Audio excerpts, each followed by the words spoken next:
Yo guys, as you can tell by the thumbnail and the title of this video, I am back with another review, and this time it is the Smackdown review. And you're probably thinking and looking at the title and the thumbnail being like, it's Monday Night Raw tonight, what's going on? Why is this review out so much later than Smackdown?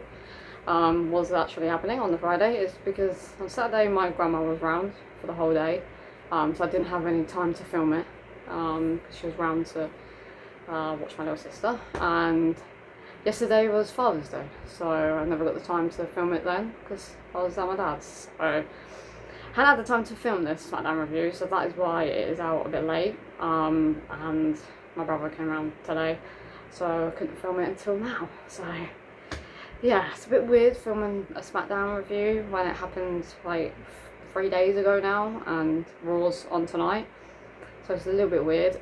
Sorry that the quality kind of looks a little bit like orangey purple, it's a bit weird. Don't know if it's because of my TV screen. My TV screen is kind of purple mixed with the light, so sorry that the quality is kind of a bit of a weird colour, but yeah, that's why the Smackdown review is out late, so I do apologise, but I just had it's been too busy the past couple of days and just had no time to film this whatsoever. But anyways, we kicked off that Friday Night Smackdown, and also before I kick on with what happened on Smackdown, by the way, as you saw by the thumbnail, there was a lot to talk about.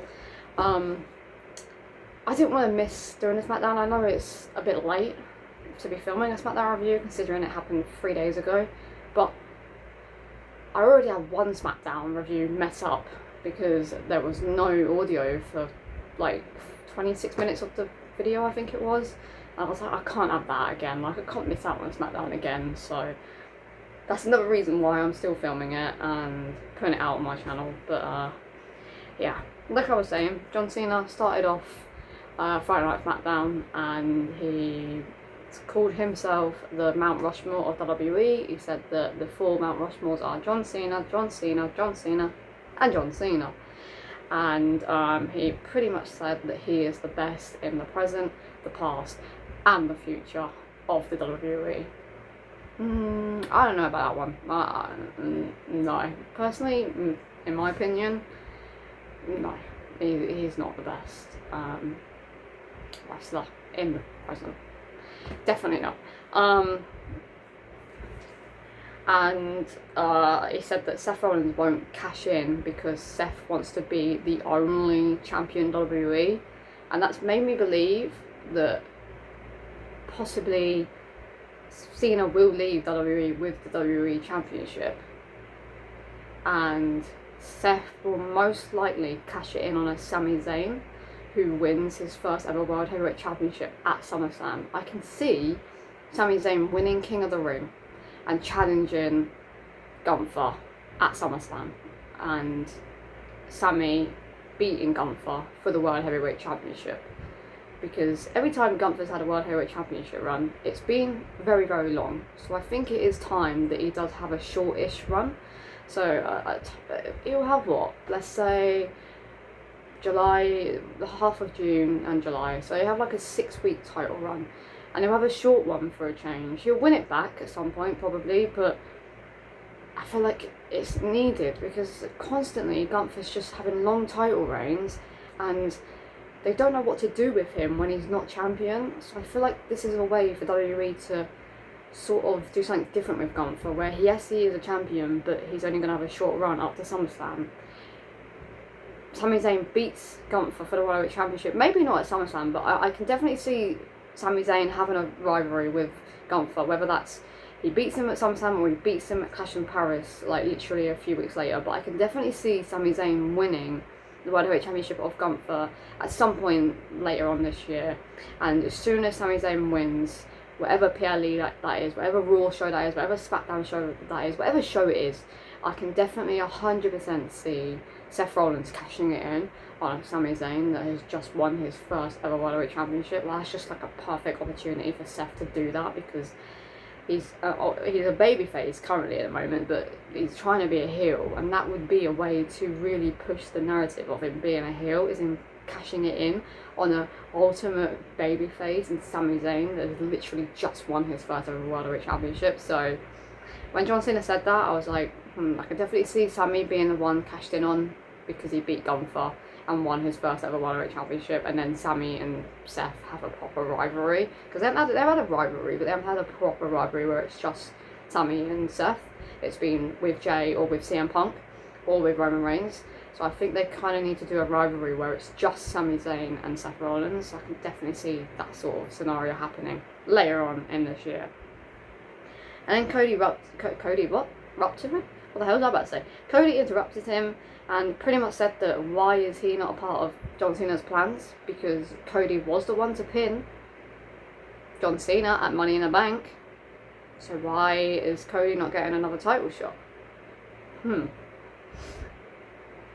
Do I see John Cena completely stopping his feud with CM Punk after Night of Champions? No.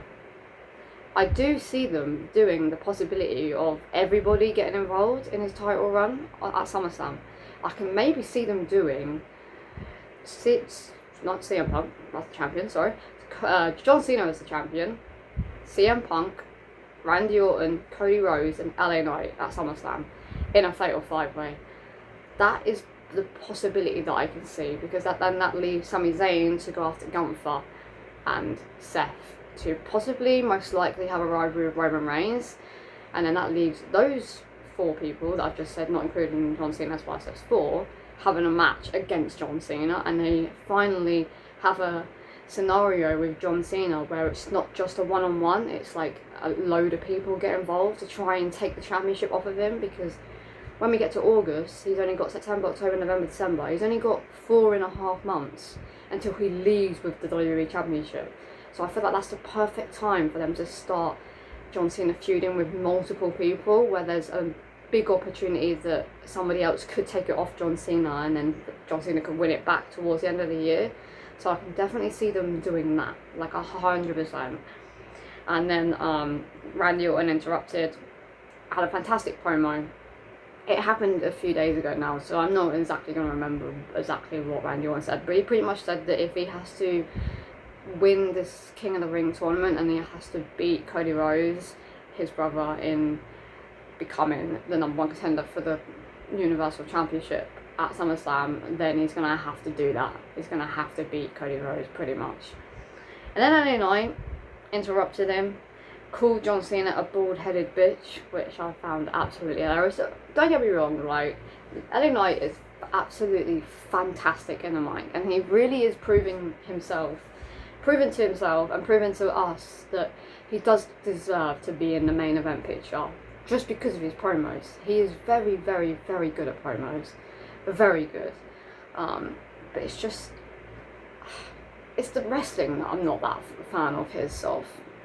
Like him, the character-wise, I'm a fan of, but the ring aspect of LA Knight, I'm not so much of. Like, I can't get behind him in the ring. I don't know why, but I just can't. But then the character, I sort of can. But yeah, he definitely proved that he is worthy of being in the main event picture. And then as John Cena left the ring, went up to the went to the gorilla position. R-Truth attacked or Ron Killings. He's kind of got a split personality going on. He attacked John Cena again, because he attacked him last week, and now he's just attacked him again for the second time. I'm loving this Ron Killings R-Truth split personality situation, and I'm loving that he's being a part of this John Cena and CM Punk feud, because it really does take me back to 2011 when R-Truth was another enemy of John Cena's in 2011 alongside CM Punk, The Miz, and some other 2 people that I won't name. But if you watched wrestling in 2011, you will know exactly the 2 people that I'm speaking about, but I ain't mentioning their names, no. But yeah. And then we kicked off the night with Randy Orton versus LA Knight versus Carmelo Hayes versus Aleister Black in a fantastic fatal 4-way for the men's side of the King of the Ring tournament. I knew 100% that LA Knight wasn't going to win because I knew that Bron Breakker and Bronson Reed were going to get involved because of what LA Knight done to Bron Breakker last week. So I don't know why people are so surprised that Bronson and Bron Breakker cost LA Knight the King of the Ring tournament when LA Knight was the first person to do that. So I kind of thought it was quite obvious that Bron and Bronson were going to get involved in the match on Friday Night Smackdown. I don't know why people are moaning about that. LA Knight literally done it first. What? So they're clearly like putting LA Knight in this storyline with Bronson, Ron and Seth, which I'm absolutely down for. Like, we haven't had a one-on-one feud with LA Knight and Seth Rollins, and I feel like their chemistry could really, really work together. So I'm very, very looking forward to that. I knew that Aleister Black wasn't winning because he hasn't been in WWE for very long. Obviously he previously was in WWE, but it hasn't been long since he returned to WWE, so I feel like it was too early for Aleister Black to be a part of a big tournament. I can see Aleister Black going on to feud with Shinsuke Nakamura, possibly. I'm hoping, because Aleister Black is absolutely incredible on the mic, well, backstage segments anyway.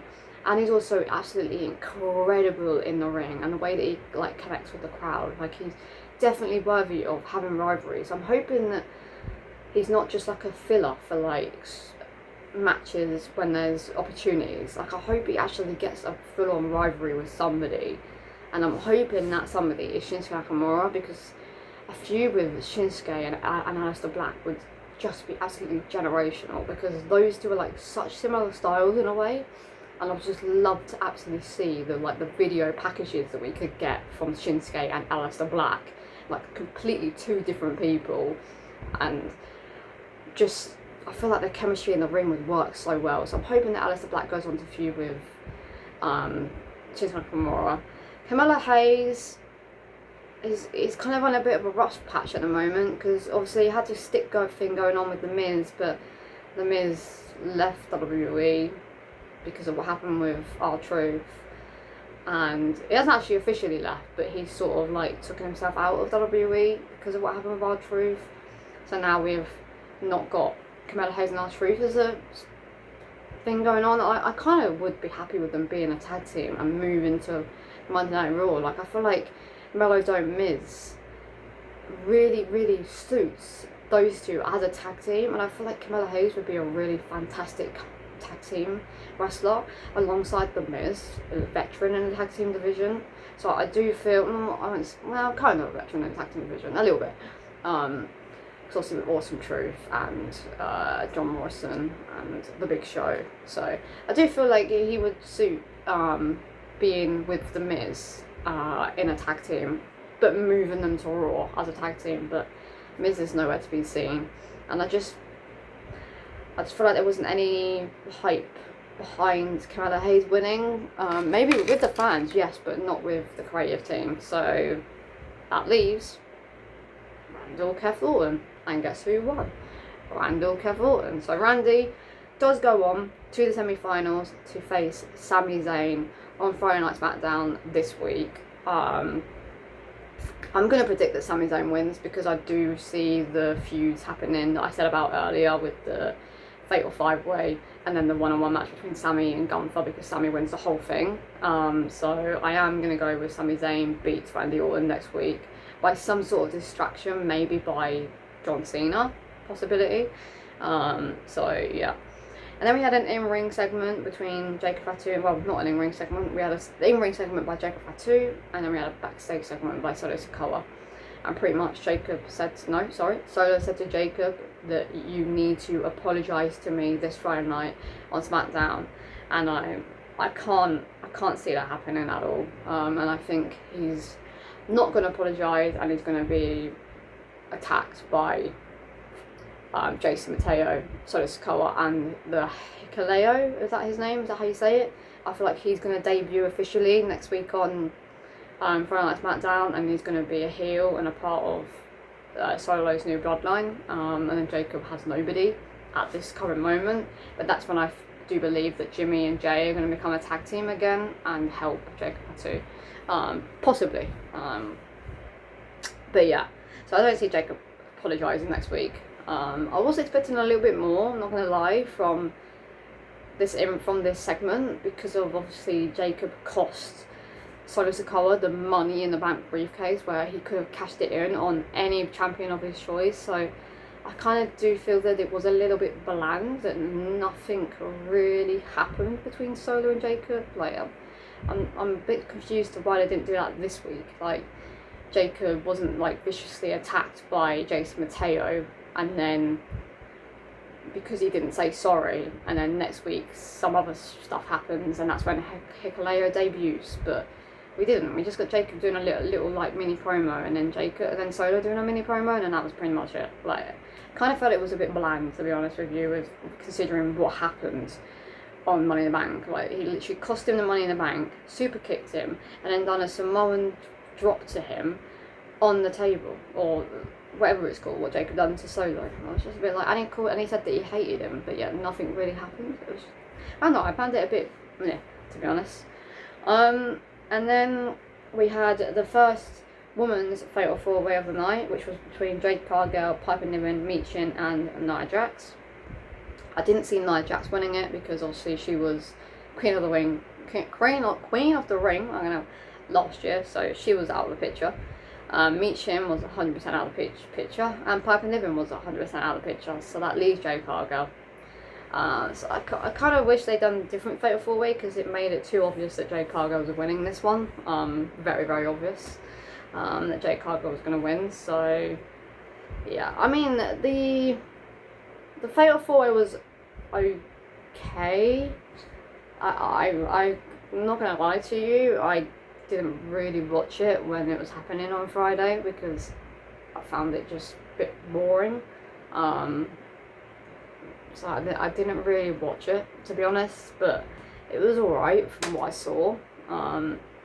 But yeah, Jade Cargill picked up the victory, and I just felt like it was too obvious. Just when I saw the fatal 4-way, I knew exactly who was winning like straight away. But yeah, we don't know who Jade Cargill is facing yet, or do we? No, Jade Cargill's facing. Oh, yeah, that's it. Never mind. Jade Cargill's facing Roxanne Perez on Friday Night Smackdown this week. So that's what's happening, and I can definitely see Jade Cargill winning that. I can't see Roxanne Perez winning it. I mean, possibly, but I really highly doubt that she's going to win this Friday, sorry. So yeah, I can see Jade Cargill beating Roxanne Perez on Friday Night Smackdown this week. And then we had a match between Motor City Machine Guns and White Six. There's not really a lot to say on this. I only included this in the Smackdown review because the White Six had their first TV match in a very, very long time. But yeah, no, it was alright. It went great, but yeah, I kind of agree with wrestling fans, well, especially WWE fans, not any other wrestling fans that don't like WWE. That the hype for the White Six has gone down a lot. Like, people just didn't really seem that interested in them winning. Yeah. So I think Bo Dallas, unfortunately getting injured, has like made the hype for the faction go down like really like here, like literally like here. There's not really that much hype around them anymore, unfortunately. Yeah, but no, it was a decent match, but wasn't great. And then we got a segment with John Cena and Jimmy Uso, and John Cena was asking Jimmy if he's seen R-Truth on Killings anywhere, and Jimmy said that he hadn't, and then John Cena said that he's going to meet R-Truth in the ring, but it wasn't R-Truth / on Killings that made his entrance, it was CM Punk. Was not expecting CM Punk to be on Friday Night Smackdown, like 100% of me was not expecting CM Punk to show up. But he was there, which is good, because obviously they've only got a short, 3-week feud. So I'm so glad that CM Punk was on Friday Night SmackDown a few nights ago. I'm hoping that we get an in-ring segment by CM Punk and John Cena shows up again, and shows up tonight, because I really feel that they need to be on every Friday and every Monday Night Raw to really make this feel like it was a longer feud than it's unfortunately is going to be. And I feel like them showing up at every Raw and SmackDown helps this feud a lot. So I'm hoping that CM Punk does a promo tonight and John Cena interrupts. I'm hoping so, but I guess we'll have to wait and see. It's just the first time that CM Punk and John Cena have feuded that CM Punk is the face and John Cena is the heel, which is very, very, very weird, because every time I've watched them feud, it's always been John Cena's the face, CM Punk's the heel.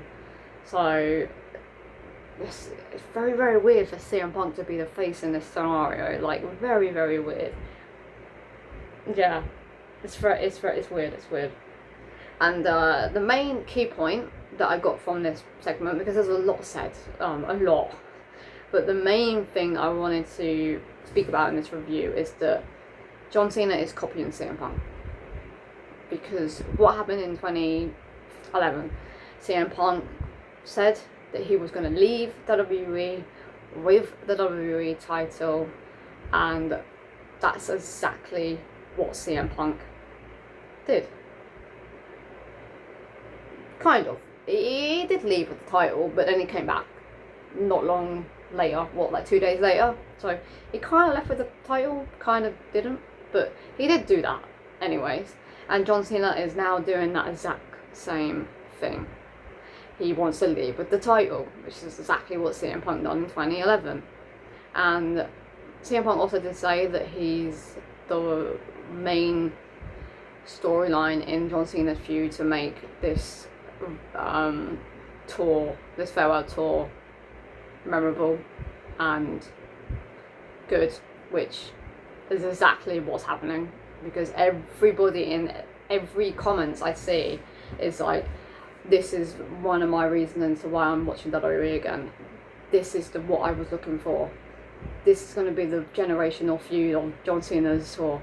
This is going to be absolutely amazing. Like, everything was just exactly what CM Punk was saying, how he's made this whole farewell tour feel like a special tour, because CM Punk is here to save John Cena again.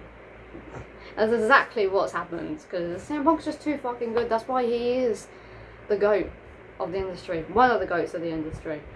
And that's why he's the best in the world, because he literally done what he said he was going to do, make John Cena's retirement tour relevant, and that's exactly what he's doing. He spits facts all the time, CM Punk, it really, really does. And then Ron Killings attacked John Cena again for the third time in a week, and put John Cena in the STF, and set up a match between R-Truth and CM Punk, not CM Punk, sorry, R-Truth and John Cena next week on Smackdown, well, this week on Smackdown, sorry, which I'm hoping is going to be a really, really enjoyable match. I'm really, really hoping. I could definitely see CM Punk being at this Smackdown, and hopefully we get another spot where CM Punk does a pipe bomb, because in 2011, when the first pipe bomb happened, R-Truth was the one to beat CM Punk. He put John Cena through a table, and then we got the legendary pipe bomb that everybody still goes back and watches today. So I can definitely see them reliving that whole situation again, where R-Truth puts John Cena through a table, and then CM Punk sits at the edge of the ramp near the gorilla position and does another pipe bomb promo to John Cena. Like, I really, really, really, really, really hope that they do that, because that will literally be so nostalgic and will make this feud 10 times better, and it'll make me also feel more excited that this is unfortunately happening at Night of Champions, because I'm not happy that it's happening at Night of Champions, but the way that they're going about the feud, it's making me more excited for it to be at Night of Champions, because I'm enjoying it and I just want them to have their match. So I'm hoping this Friday night on Smackdown we get the Pipe Bomb 2.0 by R-Truth beating John Cena on Friday Night Smackdown. That is what I really hope happens, but I guess we'll have to wait and see. But yeah, I'm really hoping for that. Like, fingers crossed we get that, because that will just be generational. 100% will be. And then we got the second fatal four-way of the night when it comes to the women's side of things, between Charlotte Flair, Alexa Bliss Alba Fire and Candice LeRae, because Chelsea Green's flight got delayed or something. I don't know what the hell they're doing with Chelsea's character at the moment. It's a bit weird. But anyways, I knew Candice LeRae wasn't going to win because she's got this situation going on with DIY in the tag team division with the White Six. So I knew that she weren't winning. I 100% knew that Alba Fire wasn't winning because she was put in this match like last minute. So I 100% knew that she weren't winning. And then it was between Charlotte Flair and Alexa Bliss, and I truly did believe that Charlotte Flair was going to win this. Like 100% thought that Charlotte Flair was going to win, because Jade Cargill won the one earlier on in the evening. I thought they were going to have a heel win the second one, but she didn't. She had was it Candice LeRae? I can't remember who it was, but it was obviously Candice LeRae or Alba Fire. I think it was Alba Fire. She had Alba Fire in the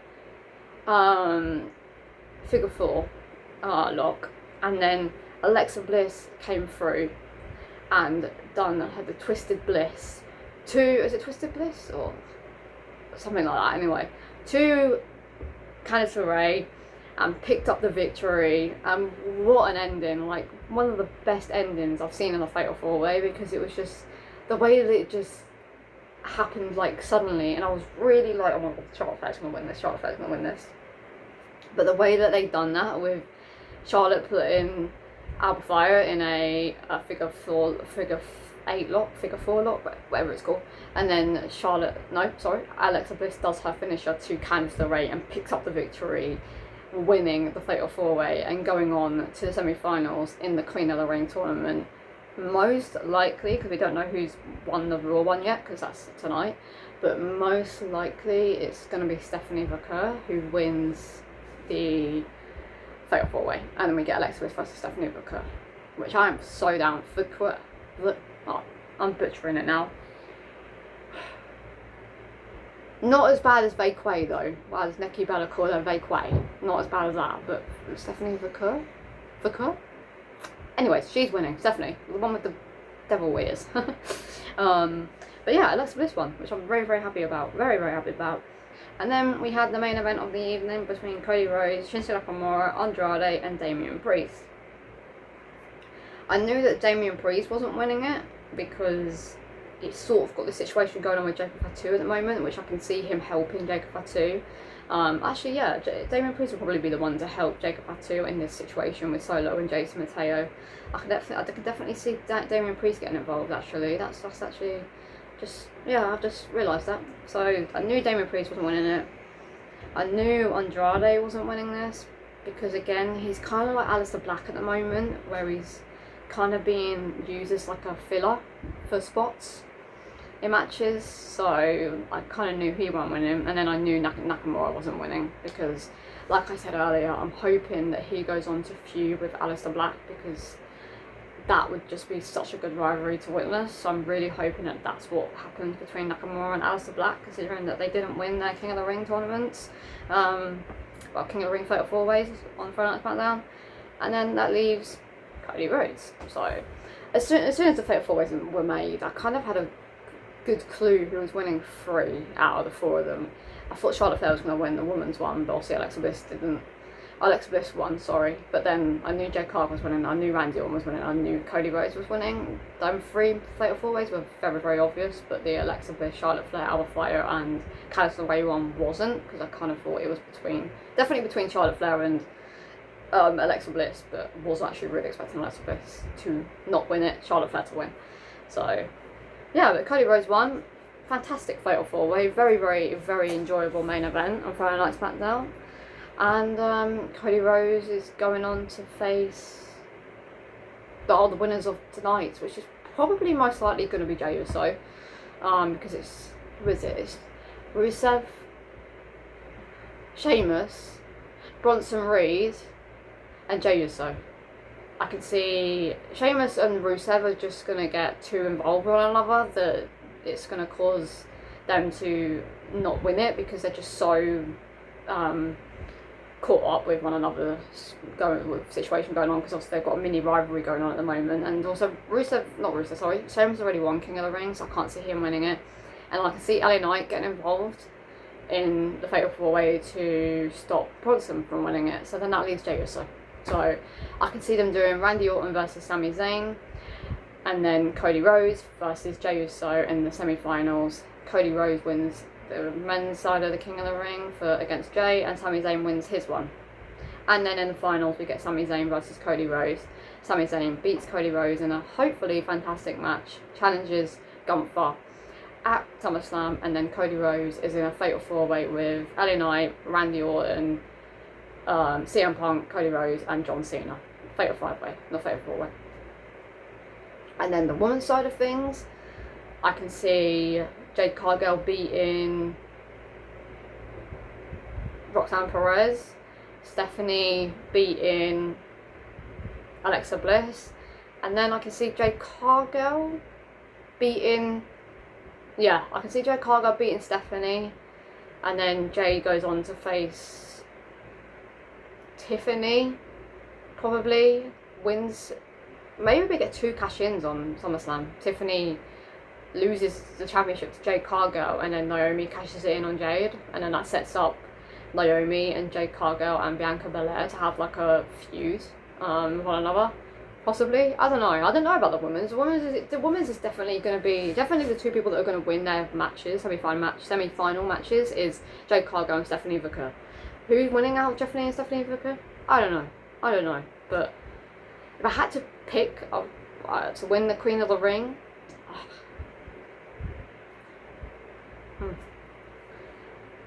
I'd go Jade Cargill. No, I'll go Stephanie Booker because I feel like they're going to do a triple threat at SummerSlam. So I don't think, the triple threat doesn't really work if Jade Cargill wins. So yeah, no, Stephanie Booker. I think Stephanie Booker is going to win the Queen of the Ring. So my picks for winning the Queen and King of the Ring are Stephanie Booker for the Queen of the Ring, and then Sami Zayn for the King of the Ring. And then Stephanie challenges Io Sky at SummerSlam. Sami Zayn challenges Gunther. So they're my picks for the King and Queen of the Ring final, if that's the finals, which I'm really hoping that it is, because otherwise my prediction is completely wrong. But anyways, guys, this has been my Smackdown review. I want to apologise again for how late this is, considering Friday Night Smackdown was 3 nights ago, sorry now, but yeah, it's been a lot going on in the weekend, so I hadn't had time to film this. But I hope you guys enjoy SmackDown. No, not SmackDown. I hope you guys enjoy Raw tonight. Let me know in the comments down below who you've got winning the 2 Fatal 4-Ways tonight, and what did you think of the SmackDown? Did you give it a 5 out of 5, 4 out of 5, 3 out of 5, 2 out of 5, or 1 out of 5? I think I gave, let me have a look quickly. Yeah, I gave this week's SmackDown a 5. I don't know if you can see that. There we go. A 5 out of 5, because I really enjoyed the SmackDown. Apart from the first women's triple Fatal 4-Way, sorry, that didn't enjoy, but everything else I really enjoyed. So yeah, guys, this has been Charlie, and I'll see you guys tomorrow for the Raw review. Peace.